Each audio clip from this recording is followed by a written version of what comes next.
Buenos días. El tema que hoy nos toca revisar es reparación de la herida y cicatrización. Es importante entender los términos de forma correcta.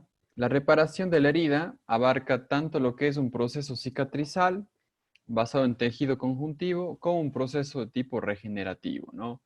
Eh, Cuando el proceso regenerativo es una reparación con las células propias del organismo, perdón, del órgano dañado, y eso permite que el órgano recupere su función completa. La diferencia de la cicatriz es que un tejido diferente al tejido propio de la zona donde es la herida, y eso limita en ocasiones a que la función de la zona dañada se recupere al 100%. Entonces, hablando de la cicatrización, es un tipo de reparación a expensas del tejido conjuntivo, principalmente depósitos guiados por los fibroblastos, colágeno, poca cantidad de elastina, fibronectina, y van a dar lugar a lo que es una cicatriz, ¿sí? Un tejido fibroso revestido por una epidermis que se encuentra guiando y uniendo lo que es una nueva solución de continuidad generada por un traumatismo que puede ser de origen accidental o planificado, como sería el caso de una cirugía. Eh, como les mencioné, la parte de la regeneración se basa en una regeneración producida por las células propias o histológicamente semejantes al tejido dañado. Y en ocasiones ese tipo de reparación puede ser insuficiente y tiene que combinarse con una reparación de tipo de tejido conjuntivo y va a generar una cicatrización tipo mixta, en el cual tenemos tejido propio, regenerativo y tejido conjuntivo, que es una cicatrización, una reparación combinada. Cuando hablamos un poco de estudiar lo que son las heridas y la cicatrización de las heridas, tenemos que mencionar algunos aspectos, como son la presencia o no del dolor y su intensidad, la solución de continuidad, que significa cuánto se ha separado los bordes o los márgenes de la herida, la presencia o no de un proceso hemorrágico o sanguíneo, y la separación de los bordes. El dolor va a ir en relación, uno, a la zona donde es generado el traumatismo, ¿no? Hay diferentes áreas del cuerpo que presentan una densidad de terminales nerviosas mayor que otras, y eso es uno de los principios en los cuales una zona duele más que la otra, ¿sí? También es importante ver la intensidad y la duración de los factores del traumatismo, y vamos a ver que eso cambia bastante. Y la naturaleza de las heridas también es importante. Las heridas que son consideradas limpias o incisivas, que son, por ejemplo, las hechas con algún objeto cortante, eh, hablamos de cuchillo, bisturí, vidrio, son heridas lineales, bueno, son heridas, perdón, limpias que se llaman, que generan menos dolor, ¿sí? Las heridas, en cambio, tipo traumáticas, tipo aplastantes, generan mayor daño de las terminaciones nerviosas de la zona donde afectan, y eso genera un dolor mayor que las heridas incisivas. Otro aspecto que nos va a determinar el tipo de dolor que genera una herida se basa en la velocidad de la generación de la herida. Esto también va de la mano. Yo les mencioné que no hay mucha diferencia en cuanto al tamaño del colgajo que puede generar dolor e inflamación, sino el manipuleo y el tiempo del procedimiento. En este caso, mientras más nos demoramos en una cirugía, más dolor le vamos a generar, podemos estimular la zona de la herida más tiempo, ¿no? Entonces, el principio también se basa en todas las heridas generadas, inclusive algunas heridas pueden llegar a generar problemas del estado emocional del paciente o el estado de conciencia, generando desmayos, ¿no? Eh, Dependiendo de la zona de la herida, en ocasiones también puede haber una pérdida de sangre, y eso puede llevar a cuadros de shock, shock hipovolémico o shock cardiopulmonar si es que hay una falla de la parte de la provisión de oxígeno al torrente sanguíneo también. En cuanto a la solución de continuidad, nos marca un poco cómo son los bordes de la herida creada, ¿no? Una herida creada de forma lineal, una herida curvilínea, una herida estrellada, una herida superficial, una herida profunda, una herida ancha, son varios componentes en los cuales el cuerpo tiene que repararse de diferente forma. También es importante determinar qué tipo de tejido fue alterado, si el tejido fue muscular, si el tejido fue tendón, si el tejido fue vasos sanguíneos importantes, porque también eso nos va a marcar, y como mencionamos en la clase de hemorragia, depende de dónde sale el sangrado, si es óseo, si es muscular, si es piel o si es mucosa, depende un poco el manejo, ¿no? En cuanto a la parte de las heridas, también depende si la herida está contaminada o no, y mientras más lineal y más rápida haya sido la herida, la reparación es más simple. Ahora, en ocasiones la herida genera bordes en los cuales están sangrando, ¿no? Entonces ahí es importante recordar los principios que tuvimos para hacer la cauterización o detener un sangrado, ¿no? El primero que habíamos conversado es la parte de la presión, que deberíamos incorporar como primer paso, igual aquí, presión con gasa, si fuera algo intraoral, y presión con compresa, si fuera algo extraoral a nivel de la cara, ¿no? La separación de los bordes también es importante porque recordemos los principios de sutura. Cuando tenemos que llegar a un afrontamiento debería ser sin tensión, ¿no? Va a depender un poco de la zona que esté y cuánto tejido hayamos perdido en el lapso de ese procedimiento, ¿no? La reparación de la herida va a depender, como mencioné, si es reparado con tejido de tipo conjuntivo, tejido propios o células similares a la región. Tiene unos beneficios si la herida es recta, ¿no es cierto? Toda herida va a generar una cicatriz, que es el antecedente de un daño, ¿no? Y va a depender también de la zona de flexión para ver qué tiempo toma la cicatrización, cuánto tiempo el hilo debe permanecer en la zona y el riesgo que hay que la herida se abra o haga una cicatrización de tipo queloide. Como mencioné, hay diferentes tipos de forma de generar heridas. Heridas que son, en este caso, mecánicas. La incisión, que sería corte por vidrio, hoja de bisturí, cuchillo. Herida por tipo aplastamiento. Herida generada por temperaturas extremas, tanto hielo como calor. Irradiación de diferentes tipos, ultravioleta, obstrucciones del flujo sanguíneo, va a generar, es un tipo de daño ocasionado por la falta de nutrientes, oxígeno, lesiones químicas que va a generar principalmente una coagulación de las proteínas y una pérdida de la membrana de las células, eh, también ocasionada por lo que es isquemia, alteraciones del pH que van a ocasionar que las células se quemen por quemadura química y lo que es tonicidad. El primer frente de reparación es el proceso conocido como epitelización. Entonces, este proceso es una capacidad genéticamente determinada por todos los tejidos. Recordemos que el tejido epitelial son todos los tejidos que rodean tanto la superficie externa e interna de los tejidos, ¿sí?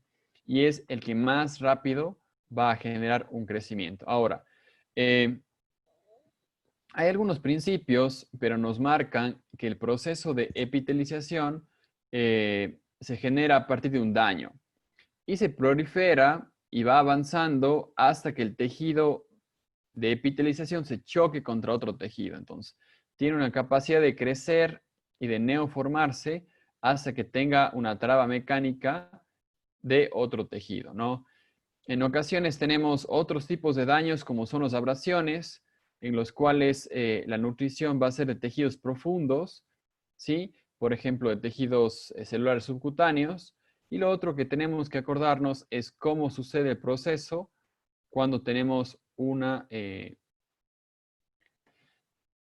herida que genere un sangrado y genere una costra, ¿no? Entonces, cuando tenemos, por ejemplo, una herida generada y los bordes no están juntos, va a ocasionar que se forme de una forma importante un coágulo sanguíneo, ¿no? Se forma el coágulo sanguíneo y a partir de ahí sufre un proceso en el cual hay una epitelización principalmente de los bordes, ¿sí? Y hay una nutrición de lo que es el tejido celular subcutáneo y en este caso cuando hay un defecto, la costra se forma luego del coágulo y va disminuyendo el tamaño a medida que el proceso cicatrizal avanza. Entonces, una vez que va el tejido creciendo, va empujando la costra hacia arriba y el crecimiento va haciendo tanto de abajo hacia arriba, cuando hay un defecto, de los bordes hacia tocarse entre ellos, ¿no? Y mediante eso va saliendo la costra hacia arriba y va eliminándose mientras el tejido se repara. Eh, lo que es la parte de la cicatrización se encuentra conformada por 3 etapas que vamos a conversar y está apoyada principalmente por lo que es una respuesta vascular. Entonces, aquí tenemos que volver a acordarnos, cuando hablamos de la hemostasia, un poco las capas de las células. Si tenemos una capa interna, la capa endotelial del tejido epitelial, ¿no es cierto? La capa muscular, que es la que se contrae, y la capa de la túnica adventicia, ¿no? Entonces, cuando hay una respuesta vascular, lo primero que hay cuando hay un sangrado, recuerden, es la vasoconstricción por parte de la capa intermedia o la capa músculo liso. Pero también hay otros fenómenos. Cuando pasa la hemostasia, viene la parte de inflamación, ¿no es cierto? Entonces, en ese caso, hay una separación en las células endoteliales que permiten dos cosas. El trasudado sanguíneo, o sea, que sale el plasma juntamente con diferentes tipos de células, en los cuales lo que hemos revisado y los que son las más importantes son los leucocitos y los monocitos que van a convertirse en macrófagos, ¿no? La respuesta celular de este tipo es ocasionada por lo que presenta la histamina. Acuérdense, la histamina, vamos a hablar de este quimiotáctico más adelante en otros capítulos de alergias, y es el que ocasiona, mediante una serie de factores complejos relacionados a lo que es el factor de la coagulación, las diferentes prostaglandinas, activa lo que es los espacios intracelulares, permite, como mencioné, que haya el trasudado y que haya el proceso de diapédesis que permita que el leucocito se traslade hacia el interior de los tejidos. La cicatrización va a presentar 3 fases que no son mutuamente excluyentes. ¿Qué significa eso? Significa que no tiene que terminar una fase para que la otra inicie. Entonces, como por ejemplo, la fase inflamatoria inicia a partir de la hemostasia y tiene un tiempo en el cual va a variar un poco si es un proceso inflamatorio agudo o se transforma en agudo a crónico. La fase fibroblástica puede empezar cercano a la mitad o el término de la fase inflamatoria, y la fase de reparación probablemente inicie con el cambio antes de que la fase fibroblástica termine. Entonces, el hecho que no sean excluyentes significa que las fases van a interactuar y no necesariamente va a terminar una para que empiece la otra. La fase inflamatoria, a su vez, presenta 2 partes. Lo que es una parte vascular, que habíamos comentado, que inicia a partir de lo que es la hemostasia, ¿sí? Que va a demorarse del día 0 al día 3 o hasta el día 5 con una fase vascular inicial. Y es importante porque hay las cosas que hemos mencionado, ¿no? Constricción, permeabilidad a través de la histamina, a través de las células que permiten un paso de tejido, de líquido a través de los tejidos, Y también ocurre un bloqueo a través de los vasos linfáticos que generan fibrina, que son bloqueados por fibrina, perdón, y eso contribuye a aumentar el edema. Entonces tenemos un aumento de líquido en el espacio intersticial y aparte tenemos una incapacidad tanto del sistema linfático de regresar la sangre como del sistema venoso, ¿no? Y la segunda fase es la parte B de la fase inflamatoria, es la fase celular, guiada por la activación de los sistemas de complemento y la actividad de los leucocitos, neutrófilos y también macrófagos. En cuanto a la parte vascular, aquí tenemos un esquema en el cual vemos cómo ocurre esa fase vascular. Tenemos una alteración del flujo, tenemos lo que habíamos mencionado de la parte permeabilidad y migración de las células mediante la acción de la quimiotaxis, diferenciación de algunas células endoteliales y también permite que luego que se ocurre el daño, las células puedan madurar, replicarse y repararse también. Cuando ocurre la inflamación, que es parte del proceso cicatrizal, es importante, no es un proceso independiente, sino son procesos que hemos mencionado continuos, no excluyentes. Tenemos los pilares de la inflamación, que en un inicio eran 4, agregó Virchow el quinto, ¿no es cierto? El calor, lo que es el enrojecimiento, lo que es el edema, lo que es el dolor, y a partir de eso nos genera una pérdida de la función. Los signos cardinales de la inflamación se basan en procesos fisiopatológicos, fisioquímicos, que generan esos signos, ¿no? Por ejemplo, lo que es el color rojo, lo que es el edema y lo que es el calor, se entiende por la presencia de un aumento del flujo sanguíneo generado por la vasodilatación, pero principalmente, perdón, lo que es la perfusión del plasma sanguíneo. El edema va a generarse por eso, por la transsudación de los líquidos, y el dolor y la pérdida de función va a deberse a la histamina, activación de las cininas, prostaglandinas, y básicamente con el estímulo que genera en las terminales nerviosas el edema. La fase celular basada en los activación del complemento C3A, C5A, C3A, son lo que hemos visto en los capítulos de principios de patología o patología general. Recordamos los procesos de diapédesis generados por los leucocitos. También en una fase inflamatoria tenemos la actividad de lo que son neutrófilos y macrófagos que permiten que la herida se mantenga limpia. Entonces, estos limpian no solamente los elementos externos que hayan contaminado la herida, sino también limpian y retiran los elementos que generaron una necrosis en el tejido, ¿no? Entonces, algunas actividades pueden generar que el tejido sufra isquemia o sufra laceración o una necrosis, y ese tejido no va a permitir que la herida cicatrice. Entonces, ahí viene la actividad de los monocitos a través de los macrófagos, fagocitando y retirando ese tipo de tejidos. En el tejido óseo, esa actividad se encarga lo que es la célula osteoclasto, ¿no? En este caso, en la fase celular, ya tenemos un depósito inicial de colágeno de forma desordenada, unido a las fibrinas, y por eso justamente son fases que no son excluyentes. Entonces, en esta fase ya inicia parte de la siguiente fase, que es la colocación del tejido de granulación.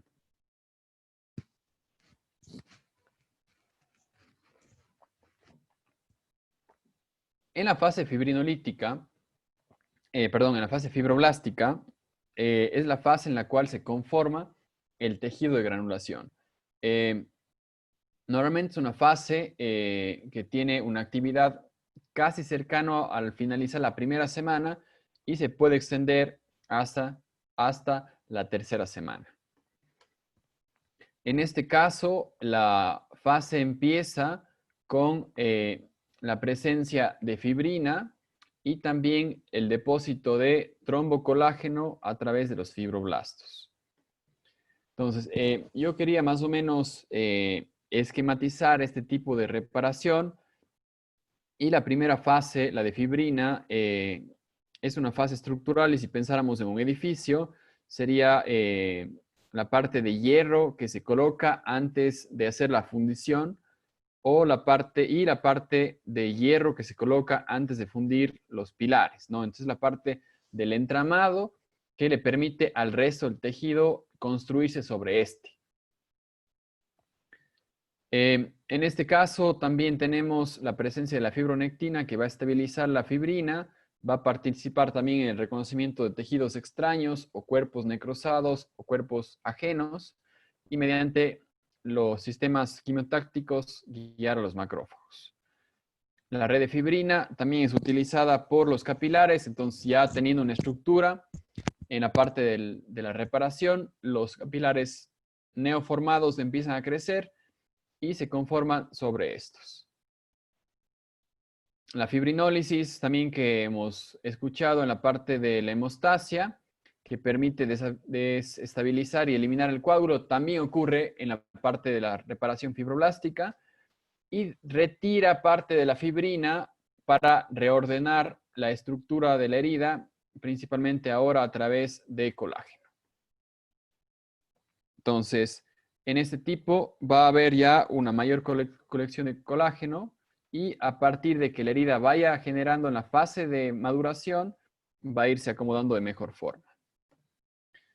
Ahora, es importante que durante esta fase la herida no tiene todavía una fuerza de tensión completa, ¿no? Entonces, si aquí aplicamos fuerza o la herida está en una zona de pliegue y no cuidamos nuestro miembro o el brazo, por ejemplo, y generamos fuerza, puede la herida separarse, ¿no?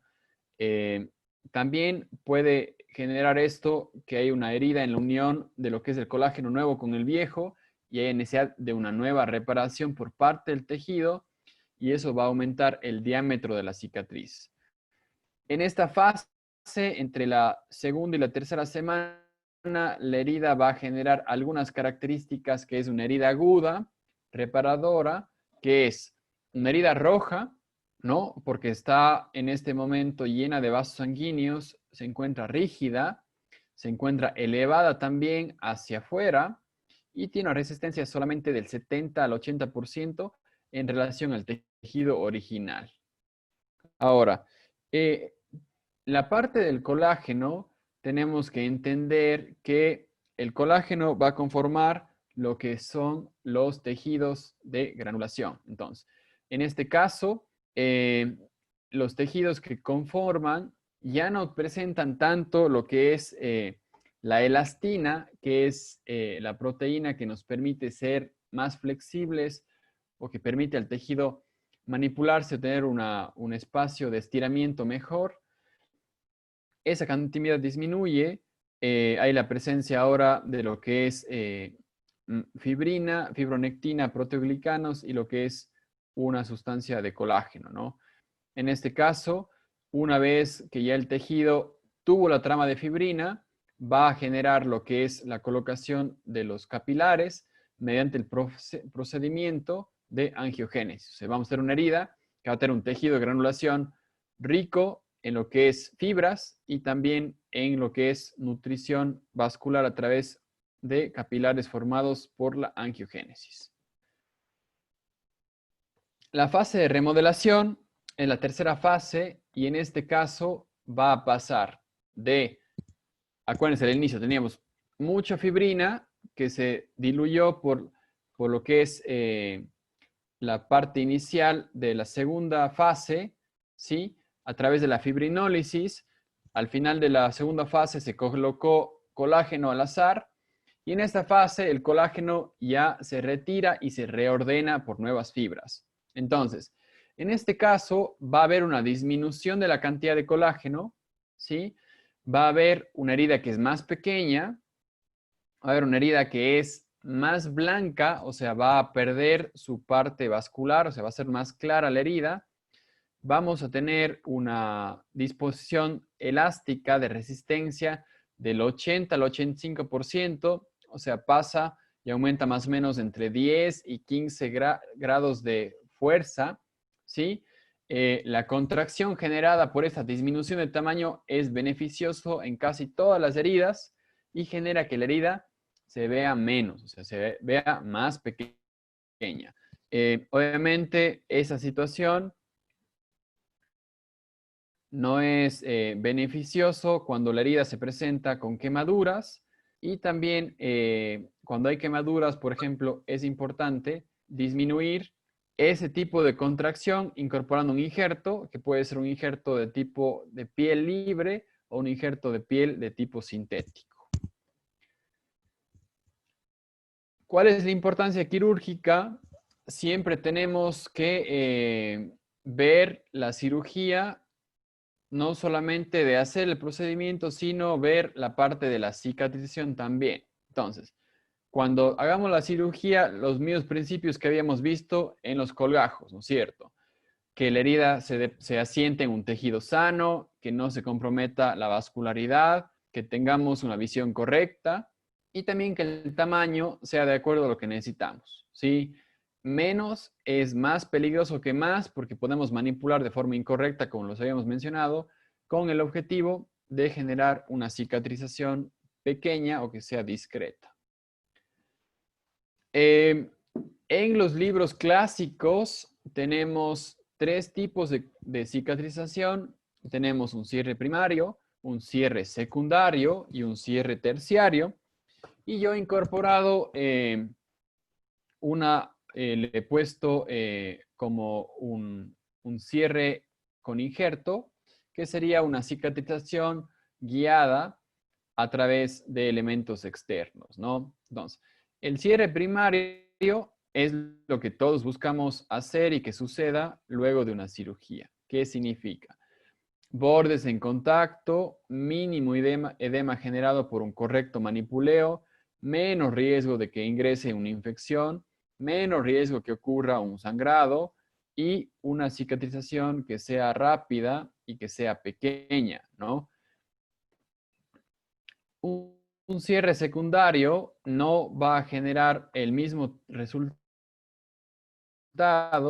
y puede ocurrir por algunas cosas. Puede ser principalmente es por una deficiencia de poder colocar borde a borde, ¿sí? Eso puede ser una de las principales características. Otra característica que es importante, por ejemplo, que tengamos una herida y cuando tenemos una herida tenemos un cierto tiempo en la cual debemos suturar o cerrarla, ¿no? Se pasa ese tiempo, ya no tiene mucho sentido reparar porque los bordes están maduros y hay dos opciones. O avivar los bordes, acortar, ese es el defecto más grande, o permitir que la herida cicatrice por segunda intención. El cierre secundario se da cuando hay un defecto creado en el cual los bordes de la herida están alejados o ha pasado mucho tiempo y la herida no ha podido cicatrizarse en un tiempo inicial. Y obviamente la herida secundaria es una herida más grande, va a tomar más tiempo, dolorosa y hay que mantener una limpieza más cuidadosa. El cierre terciario nos marca una herida en la cual ha sufrido un proceso revocatorio por un cuerpo extraño que no ha permitido una cicatrización o una infección principalmente. Entonces, esos son elementos que se encuentran en la herida y van a tener que ser tratados para generar un cierre. Si hay un cuerpo extraño, debemos limpiar la herida, retirarla. Y si hay una infección, debemos igual abrir la herida, limpiarla y en este caso habría que valorar volver a avivar los bordes o limpiar y permitir que la herida cicatrice por un proceso de tipo secundario. Va a depender un poco qué tan contaminada esté, pero lo más probable y lo común es que una herida contaminada termine cicatrizando como una herida de tipo secundario. Lo que es el cierre modificado lo baso en lo que mencioné al inicio, que es un cierre con ayuda, ¿no? En este caso tenemos algunas consideraciones. Tenemos el injerto de piel, que ya habíamos conversado, ¿no es cierto? Que puede ser una opción en pacientes quemados. Es una cicatrización modificada, ¿sí? Un cierre basado con injertos óseos que permite una maduración más temprana de lo que es el callo óseo. Un cierre con plasma rico en plaquetas que va a tener factores pro-regenerativos que permite también que la cicatrización del tejido duro y el tejido blando sea más rápido y de cierta forma le da una materia prima, una materia estructural mejor que lo que presenta una cicatrización sin ayuda. En estos casos es importante en pacientes en los cuales veamos que pueden comprometerse la cicatrización, ¿no?